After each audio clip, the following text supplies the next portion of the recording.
Bonjour et bienvenue à toutes et à tous sur cette nouvelle vidéo. Aujourd'hui, je vous explique comment on peut créer ce genre de dashboard. C'est pour gérer nos projets. Que ce soit vous êtes un chef de projet ou bien un manager ou un responsable. Parmi vos tâches, c'est la gestion d'un projet ou bien le suivi de l'avancement de quelques tâches. Donc c'est très facile. À la fin de cette vidéo, vous serez capable de créer ce genre de dashboard. C'est pour suivre l'avancement de vos projets. Donc voilà, on a projet, les tâches, les responsables, etc. avec la progression. C'est un dashboard dynamique. Donc il suffit juste de cliquer par exemple ou bien de choisir un tableau. Donc automatiquement, les données sont dynamiques selon la sélection qu'on a choisie. Donc, que ce soit on fait le choix sur le projet ou bien sur le responsable, quoi que ce soit. À la fin de cette vidéo, vous serez capable de créer ce type de tableau. On va commencer. Donc, premièrement, j'ai fait une extraction ou bien j'ai copié-collé le même tableau que j'ai utilisé pour la création de dashboard que j'ai montré tout à l'heure. La première des choses, c'est on doit mettre ces données sous forme d'un tableau Excel. La première des choses, c'est qu'il faut faire un contrôle L, voilà, OK. Et voilà, donc ça, c'est parmi les premières tâches que vous devez faire, c'est de convertir les données sous forme d'un tableau Excel. Et par la suite, on va faire un tableau dynamique croisé ou bien un tableau croisé. Pour les personnes qui n'ont pas encore vu la vidéo de tableau dynamique croisé, le lien il est en haut maintenant. Vous pouvez aller le voir pour bien comprendre comment on peut créer ou bien c'est quoi la finalité exactement d'un tableau croisé dynamique. On va faire tableau croisé dynamique. On va sélectionner la feuille où on va mettre nos données. Ok, voilà. Avant, je vais essayer juste de créer un truc comme ça et de faire. Oups.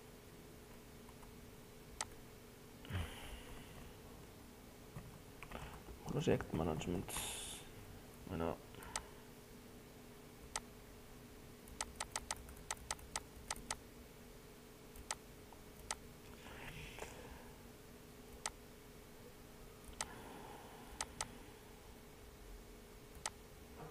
Voilà, par la suite, je vais sélectionner les cases, projet, responsable, ou bien je vais glisser ça directement, la date de fin,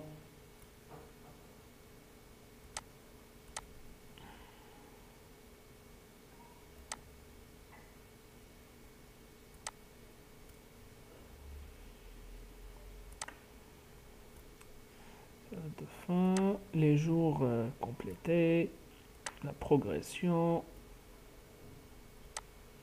et par la suite, le budget et les dépenses, je vais essayer de les mettre dans les valeurs. Et par la suite, je vais aller vers la création pour donner plus de visibilité. Donc, je vais choisir afficher sous forme de tabulaire, comme ça. Et par la suite, je vais enlever les sous totaux. Voilà.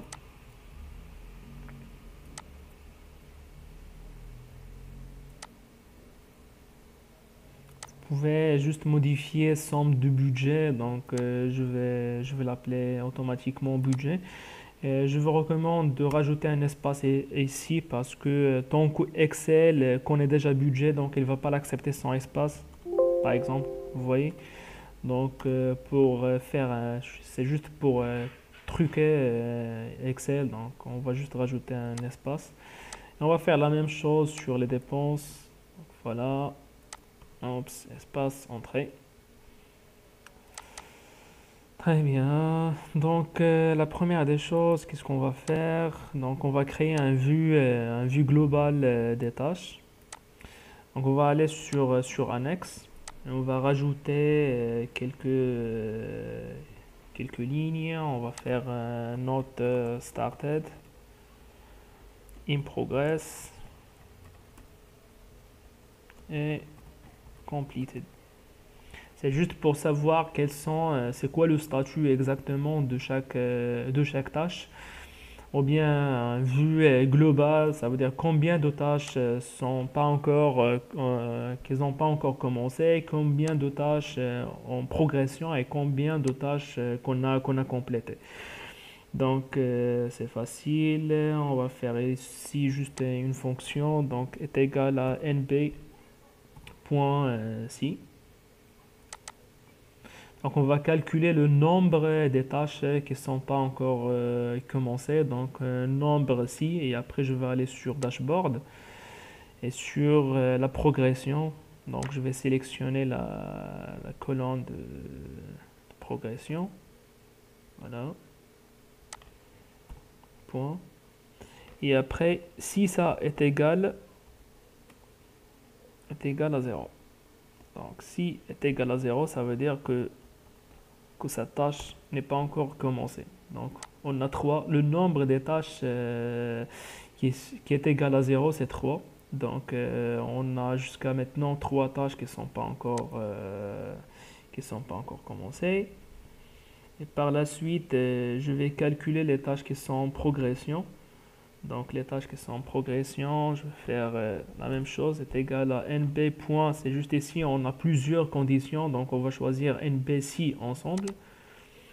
Donc, la première condition, c'est que on va sélectionner la progression, la même chose ici. Donc, la première des choses, c'est que ça doit être différente. Voilà. On va faire, ça doit être différente à 0.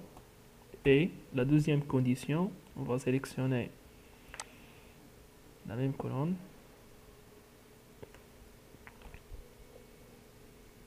Point virgule, ça doit être inférieur à 1.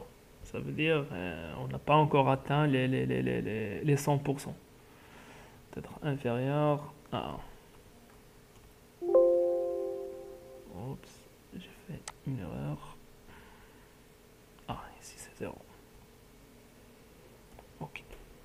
Voilà, donc on a 33. Et la dernière, c'est completed. Ça veut dire que on va aller chercher le nombre de tâches qui est égal à 1. Ça veut dire qui est égal à 100%. Donc on va faire la même chose que début. Donc nombre de si. On va sélectionner la plage de progression. Voilà. Donc on va faire point virgule. Ça est égal. Si ça est égal à 1. Très. Donc on a 4. Donc on a 4 tâches qui sont complétées, de 33 en progression et 3 notes qui ne sont pas encore started. Donc on va essayer de faire ça sous forme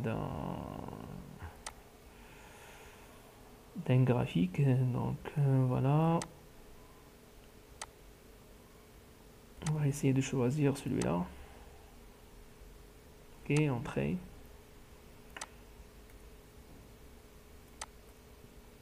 Si je vais renommer ce graphe, je vais mettre vue globale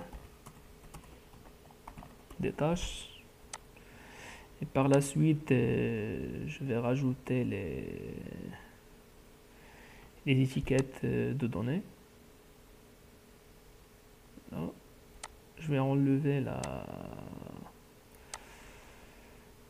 légende. Je vais essayer de mettre la légende en bas. Après, je vais enlever le quadrillage. Là.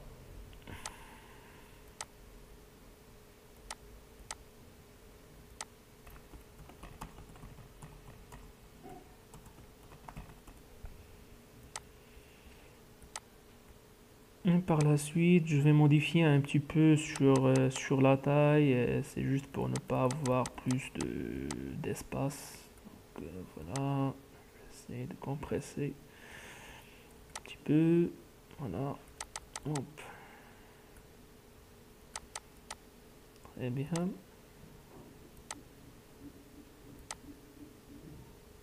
Voilà, j'ai enlevé les axes. Et voilà, donc je vais faire CTRL X.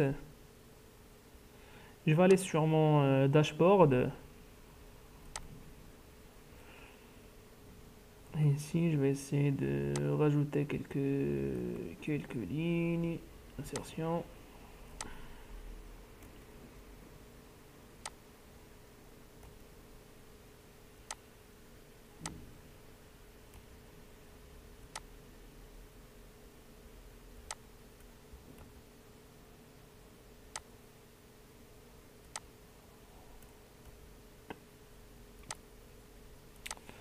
Et voilà, et par la suite, je vais coller mon tableau ici. Et voilà. Par la suite, sur le remplissage, je vais mettre aucun remplissage. C'est pour qu'on donne une vision claire sur notre graphe. C'est de dézoomer un petit peu et de mettre celui-là ici. Et après, je vais faire ça en gras. Voilà. Très bien, donc c'est bon. Juste un truc que je vais rajouter. Oups, non. Sur l'affichage, donc je vais essayer d'enlever le quadrillage. Et ici, je vais essayer d'enlever ce bordure. Aucun trait. Voilà. Donc maintenant, c'est bien. Donc j'ai un vue global sur les tâches. Donc ensuite, je vais essayer de créer un autre truc, c'est par rapport au jour complété versus la durée globale. Donc je vais aller sur Annexe, je vais essayer de créer la même chose, un tableau croisé dynamique. Et je vais le mettre ici. Voilà. Donc j'aurai besoin de la durée et ensuite des jours qu'on a complétés. Je vais mettre juste la colonne ici pour avoir plus de visibilité. D'accord.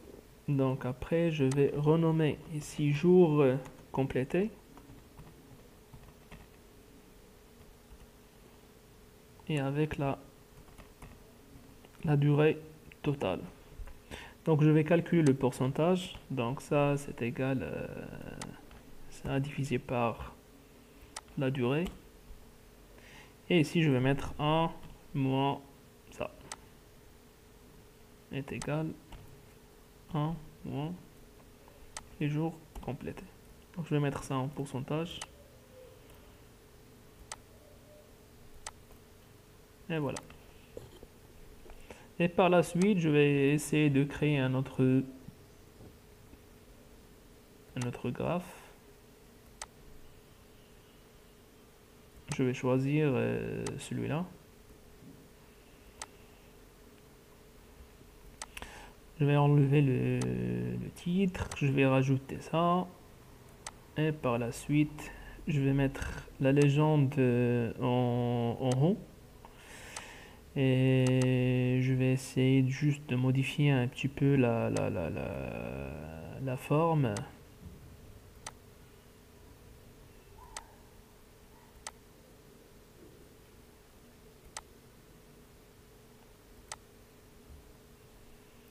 Juste pour donner plus de visibilité à nos données. Donc je vais essayer de dézoomer un petit peu.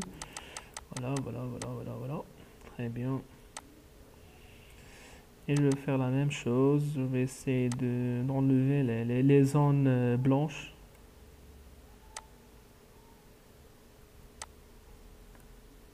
Donc c'est très bien.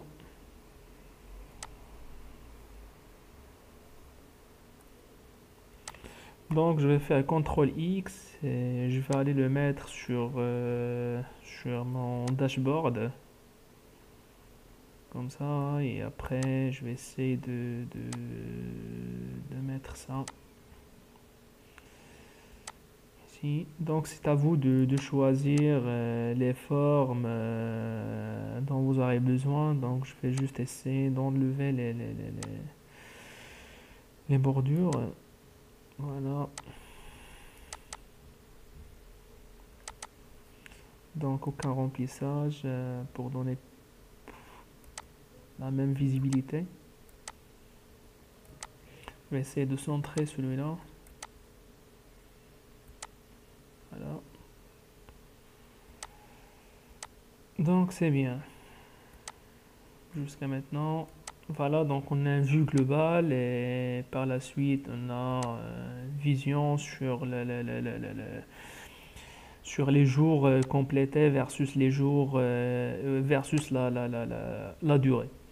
Et par la suite, qu'est-ce qu'on va rajouter? On va rajouter les dépenses.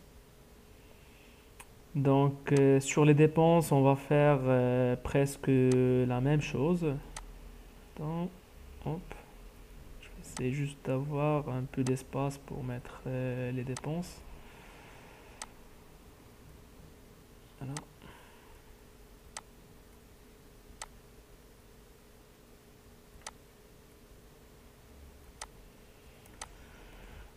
Ça c'est très bien. Donc par la suite, je vais essayer de créer la même chose, de faire un tableau de bord, un tableau croisé dynamique, et je vais le mettre sur ma feuille annexe.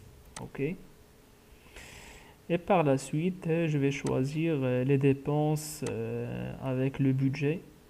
Donc j'ai le budget contre les dépenses. Donc je vais calculer le pourcentage de budget versus les dépenses. Donc je vais faire la même chose que j'ai fait tout à l'heure sur sur sur les jours. Donc je vais faire égal les dépenses divisées par le budget. OK, en pourcentage.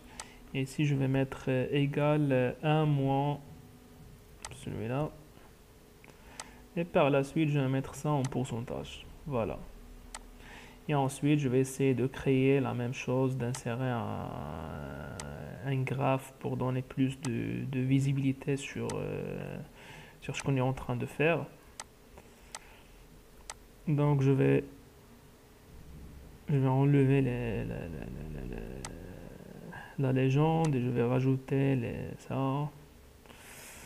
Voilà. Et par la suite, on va faire la même chose. Je vais essayer de réduire un petit peu la taille de...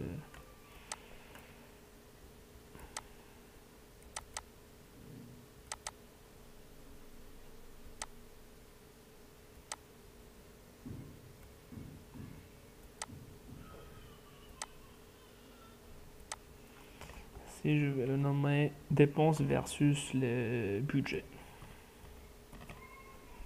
Voilà.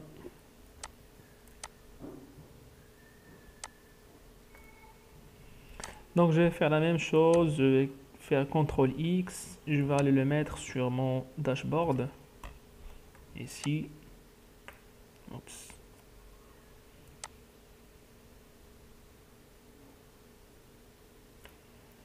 Voilà.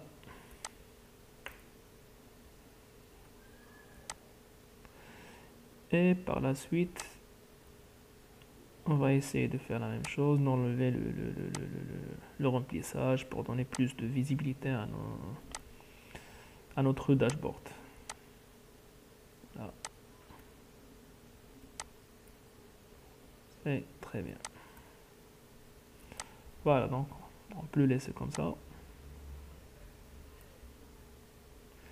Il y a aussi les bordures qu'on doit annuler. Très bien. Maintenant, par la suite, je vais essayer juste de vérifier qu'est-ce qu'on doit faire. Voilà, donc maintenant, on doit rajouter ces filtres. Bon, la première des choses, on doit cliquer sur notre tableau. On va aller sur Analyser. On doit choisir Insérer un segment. Par la suite, on doit insérer soit projet et responsable. OK. Voilà. Ici, on doit les mettre sous forme des colonnes. Donc, je vais mettre 5 colonnes pour les responsables. Et la même chose, 5 colonnes pour le projet.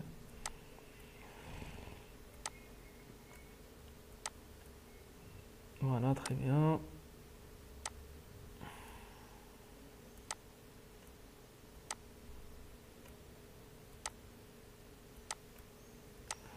Donc, je vais mettre ça juste ici à côté pour que je puisse filtrer par la suite.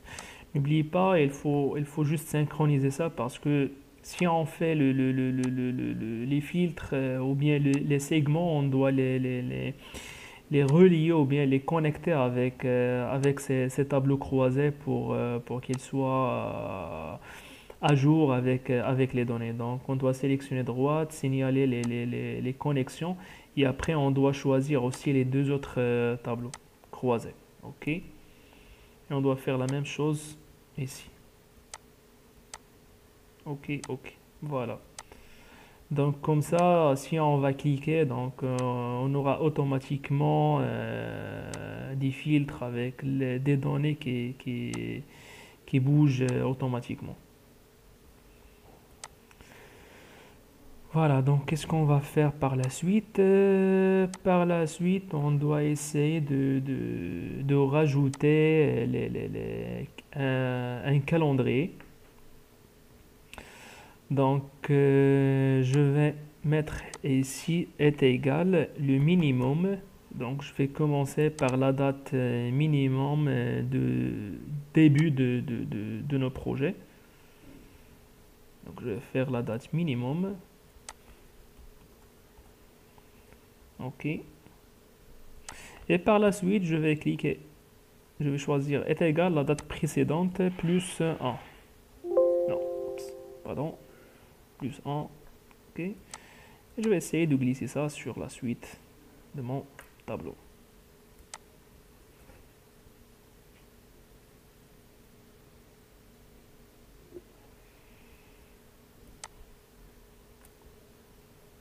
Voilà. Donc, j'essaie de faire la même chose pour avoir... voilà. Et après, je vais faire fonction ou bien format de cellules. Je vais les mettre sous forme des dates. Et voilà. Donc maintenant, ce qu'on va rajouter, on va rajouter des mises en forme sur les conditions. Donc on va sélectionner les progressions pour donner plus de visibilité et après on va choisir mise en forme, conditions, nuance ou bien barre, une barre de données et on va choisir celle-là, c'est juste pour avoir plus de visibilité sur la progression de chaque tâche. Et par la suite, ici, on doit définir les week-ends. Donc, c'est comment on peut faire pour définir, c'est pour définir les week-ends ici. Donc, on doit, avant de définir ça, je vais essayer de figer mon tableau, comme ça, pour éliminer quand je glisse en dessous, c'est pour avoir plus de visibilité. Donc, je vais figer les volets comme ça pour fixer mon dashboard. Et par la suite, je vais essayer de sélectionner tout ça. Voilà. Je vais choisir affichage, voilà, mise en forme, nouvelle règle. Je vais choisir utiliser une formule et après je vais cliquer, je vais saisir la formule suivante est égal si. Comme ça, je vais faire, par exemple, ou bien je vais griser les lignes ou bien les dates qui sont sous forme d'un week-end. Donc je vais rajouter la fonction aussi et après je vais faire jour de la semaine. Donc je vais choisir la date de départ, celle-là, voilà.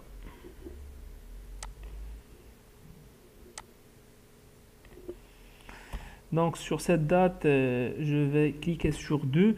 Vous pouvez aller voir la vidéo des fonctions qui est en train d'afficher maintenant en haut. C'est juste pour comprendre ce que je suis en train de faire parce que j'ai déjà expliqué ça sur la vidéo précédente. Donc c'est pourquoi je vais pas aller l'expliquer pour la deuxième fois. C'est pour aller accélérer un petit peu. Donc ici, je vais faire 5, point virgule 1. Point virgule 0 et par la suite je vais choisir le remplissage suivant pour griser les lignes et voilà donc sur ces week-ends j'ai grisé les lignes sur toutes les dates qui sont sous forme d'un week-end. Et par la suite, je vais commencer de rajouter d'autres fonctions pour avoir la progression des tâches. Donc je vais faire la même chose, nouvelle règle, utiliser une formule, et voilà. Donc ici je vais mettre plusieurs conditions, je vais faire et. Ce que je suis en train de faire ici, c'est que je vais voir quelles sont les tâches qui sont en train ou bien en progression. Donc, je vais choisir une fonction et par la suite, ce que je vais faire, c'est que de choisir la date de départ. Voilà. Cette date doit être bien évidemment supérieure ou égale la date de départ. Ça, c'est la première condition. La deuxième condition, c'est que notre date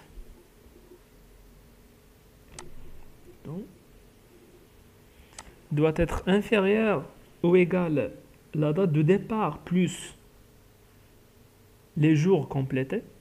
Donc la date de départ, celle-là.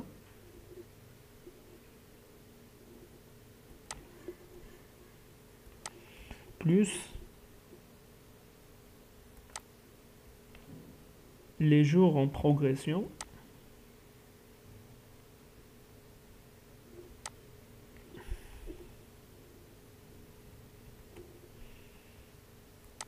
Donc si notre date est supérieure à la date de départ et cette date-là est inférieure à la date de départ plus les 2 jours, ça veut dire que ces tâches sont déjà réalisées.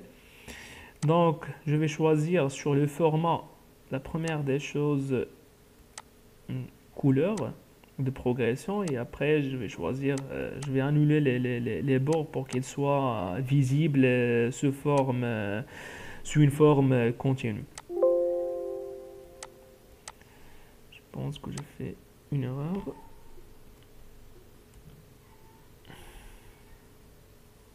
Et voilà. Donc toutes les tâches qui sont en progression sont en vert.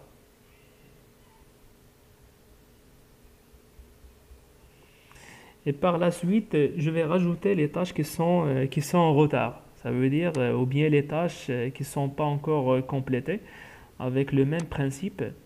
Donc, je vais sélectionner la calendrier.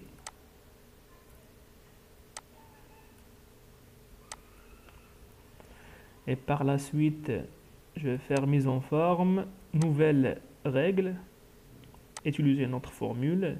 Et par la suite, je vais faire égal et. Donc ici, je dois mettre une fonction qui calcule ou bien qui fait qui va nous montrer quelles sont les tâches qui sont pas encore réalisées. Donc, je vais comparer la date de départ. Ça doit être supérieur ou égal à la date de début, bien évidemment. Ça, c'est la première condition. La deuxième condition, notre date doit être inférieure ou égale à la date de fin.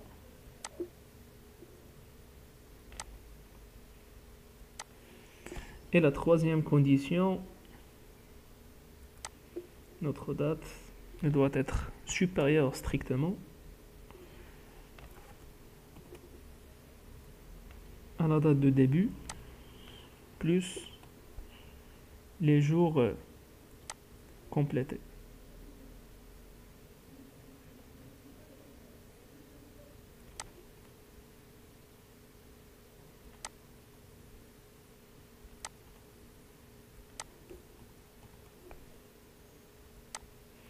Et par la suite, je vais annuler la même chose, les bordures pour avoir une visibilité linéaire. Je vais choisir la couleur orange. OK, OK. Et voilà, donc toutes les tâches qui sont pas encore réalisées donc est affichée sous forme d'orange. Maintenant, ce que je peux faire, c'est que j'ai ici les week-ends qui sont... ça ne doit pas être affiché sur les week-ends. Donc, ce que je peux faire, je vais essayer de sélectionner la même chose. Ici, hop. Gérer les règles. Et par la suite, je vais essayer de mettre cette règle en haut. Appliquer. OK. Et voilà. Donc j'ai enlevé les traces ou bien les tâches sur les week-ends tant qu'on ne travaille pas pendant les week-ends. Donc ici automatiquement, si je choisis par exemple quelques projets, donc automatiquement et s'affiche la progression ici sur chaque projet. Voilà la progression avec la durée des jours complétés, etc., avec les dépenses et ainsi de suite. Donc, je peux même glisser ça un petit peu. C'est juste pour avoir une visibilité sur mon calendrier. Et voilà, donc je peux choisir n'importe quel projet, d'avoir la visibilité sur la vue globale et sur l'avancement de mon calendrier, combien de dépenses j'ai fait sur chaque projet ou bien chaque responsable, combien il a dépensé, etc. Donc c'est vraiment un tableau qui est un petit peu dynamique. Donc, je vous laisse le temps d'aller faire ou bien de jouer un petit peu pour bien animer. Je ne vais pas perdre le temps pour vous expliquer comment dirais-je, agrandir ou bien minimiser l'espace. Donc, c'est à vous de jouer un petit peu pour avoir une visibilité claire sur votre dashboard. Mais bon, donc c'est la fin de cette vidéo. Donc, j'espère qu'il sera utile de l'utiliser. Donc, si vous avez des questions, n'hésitez pas à les mettre dans les commentaires. Merci, au revoir.